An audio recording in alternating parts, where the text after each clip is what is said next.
The plane on purpose. Investigators saying the co-pilot of that doomed Germanwing flight flew the airliner into a mountain after locking the captain out of the cockpit. Could paying for mandatory psychological testing help prevent other pilots from committing mass murder? Hi, everyone. I'm Eric Bowling. Welcome to Cashin, our Cashin crew.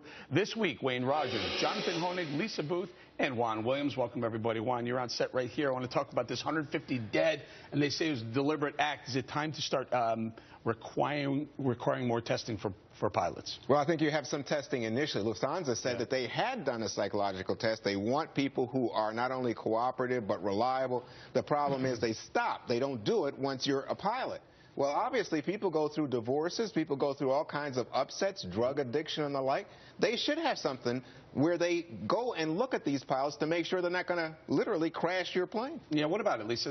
Are we talking about more regulation here? Because we're kind of an anti-regulation show, but sometimes it makes sense. Well, here, look, I think it's important not to have a knee-jerk reaction here. I mean, they're still investigating the crash. They're still looking at all the facts. They're still trying to figure out why exactly this happened. So let's not have a knee-jerk reaction here.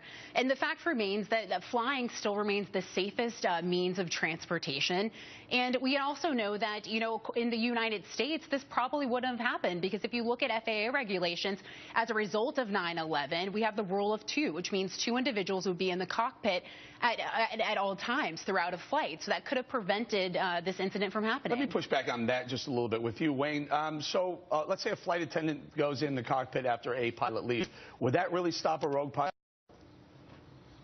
Well, I don't know that it would, and I'm not so sure that this thing isn't blown way out of context. You know, Eric, and you know this, of course, there were 34,000 people killed in automobile crashes in the United States in the last year. We're talking about one flight, one accident, 150 people. There were 18,000 murders last year in the United States. I mean, if you're going to spend money on oversight, or you're going to spend it on trying to get something better, spend it where you're going to get a bang for the buck. Don't spend it where it's not needed.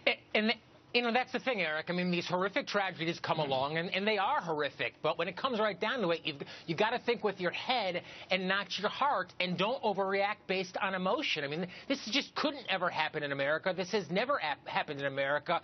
Flying is safer than walking. So we got to resist this temptation whenever something horrific comes along to say, we've got to do something, we've got to do something. And think about all the bad outcomes of that. So, John, you don't think it makes sense, even just common sense, to say every once in a while do a psychological re-exam of pilots, even if it's every couple of years, you may catch one. I mean, where's MH370? Eric, there are at least 5 different airplanes that they are now attributing to pilot suicide, bringing down literally hundreds of lives. But Eric has five different planes out of the last 39 years or 40 years. There's 100,000 commercial flights every year.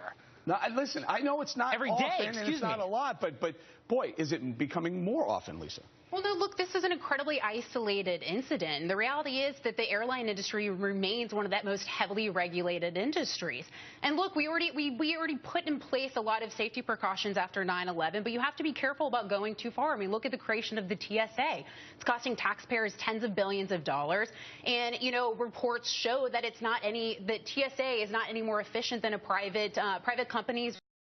Well, let me just say, hang on a second. Wait a minute, everybody. After 9/11, we put in those reinforced doors in the cockpit, right? You could say, oh, how often does 9/11 happen? Well, not often, but you know what? People, the American people, said we want that protection, because if it happens, and it happens to you or your family, your friends, you feel it intensely. And let me just add one quick point about regulation. You know what? I get upset when I'm left on the tarmac for 8 hours and they say, oh, well, we can't go back to the gate because it takes too long to load people. I get upset when the cops stop traffic because of an accident or a crime scene. They just block traffic like willy-nilly.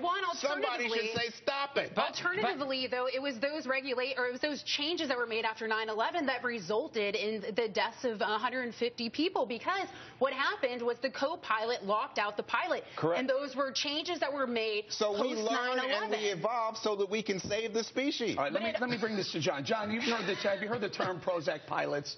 There's a term out there because there are a lot of pilots who apparently have been on antidepressants. Now, do you want to get on a flight with a pilot who's heavily medicated? That's the question. Well, I've been on many flights, Eric, with people who are antidepressants, and you know what? They don't crash the plane. I mean, I think to blanket all, go back to the statistics. You have a much better chance of dying walking down the street, in a bike, in a car. There's no safer way to travel. So, I mean, this notion that sometimes a bad story is just a bad story. We don't need to have this massive regulatory overreaction to really what is a once-in-a-million type of a terrible event. Wayne, do you agree? Listen, I'm playing devil's advocate here because I hate extra regulation. But again, the thought of a pilot, and this, by the way, this co-pilot, this 27-year-old co-pilot, at one point had to leave some of his training and take some substantial time off because of depression. I just don't know I want to get on that airplane with that guy. Well, you don't want to do any of that. You don't want to get on the road either with a person driving a car who's like that. But very valid point. Yeah, go ahead. Sorry, Wayne. Jonathan is exactly right. As I said, you had 34,000 deaths in the automobile on roads in the United States last year. And that's just in the U.S., not worldwide. There were 150 people on this plane. Don't make a big simus out of nothing here.